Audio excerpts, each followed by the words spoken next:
On a cold night in March 1922, an unknown assailant murdered 6 people on a remote farmstead. Then, instead of fleeing, they moved in, tending the fire and eating the family's food while living with the corpses for 4 full days.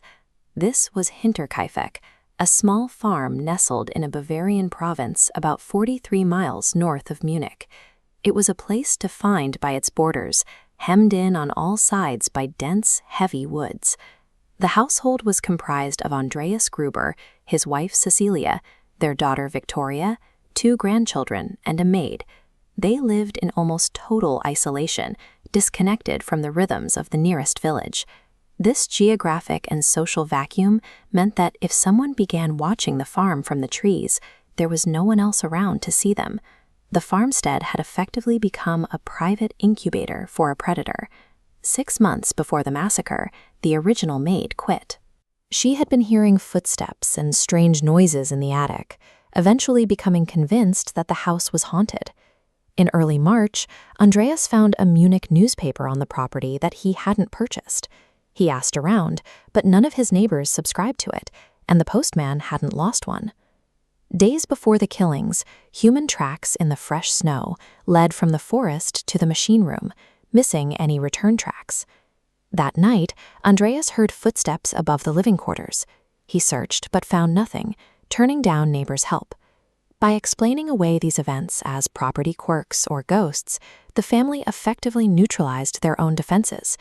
Each ignored red flag allowed the presence in the attic to go from a temporary intruder to a permanent fixture of the house. On the afternoon of March 31st, the new maid, Maria Baumgartner, arrived for her first day of work. She would be dead before her first shift ended. Late that evening, the killer began luring the 4 older family members out of the house and into the barn, one at a time. As each person entered the barn, they were struck down with the family's own mattock, a heavy pickaxe-style tool, delivering fatal blows to the head. After finishing in the barn, the killer moved into the living quarters to execute the new maid in her bed and the 2-year-old child as he slept in his bassinet. The mechanics of the ambush, drawing the victims to a secondary location and using a tool found on site, suggests this was a calculated extermination by someone who knew exactly how the farm functioned. Following the murders, the killer remained on the property for 4 days. They lived inside the house with the victims, never once attempting to flee before the bodies were discovered. During this time, the killer maintained the farm's routine. They fed the cattle, cut fresh meat from the pantry, and finished the family's bread supply. Neighbors even reported seeing smoke coming from the farmhouse chimney over the weekend. The killer was casually using the stove just feet away from the people they had just killed. This post-murder behavior shifts the profile of the perpetrator. They didn't just want to kill the Grubers. They seemed to feel entitled to the family's life, animals, and home. On April 4th, neighbors finally entered the barn and found the victims stacked in the hay.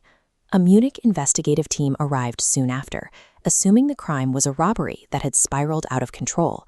But that theory was discarded when they found a massive amount of cash inside the house.